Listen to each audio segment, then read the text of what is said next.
Yo, what's up mga paps? Panibawang araw, panibawang booking tayo ngayon. Galing pala tayo kanina ng Caloocan, tapos nakakuha tayo ng dalawang booking. Pa Maynila, tapos pa Pasay. Yun nga lang mga paps, yun lang din yung may problema tayo kanina. Pagdating natin ng Maynila, nasiraan tayo. Ayaw na mag-start yung motor natin mga paps. Tagal ko nagantay, mga 3 hours. 3 hours ako nagantay para papastart lang. Ayaw talaga. So nagtulak tayo kanina.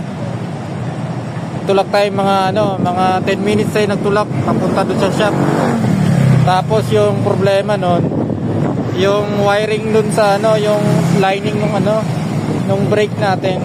Lining ng brake na connection dun sa starter, yun yung naputput. Kaya yun, pilay tayo sa biyahe ngayon. Hina yung biyahe natin ngayon. Ay, okay naman yung biyahe, kaso nga lang pilay tayo dun sa tagal natin nag-antay dun sa pagawaan. Kaya yun lang mga paps. At least kahit pa paano kahit pa paano okay na, nakaalis na tayo.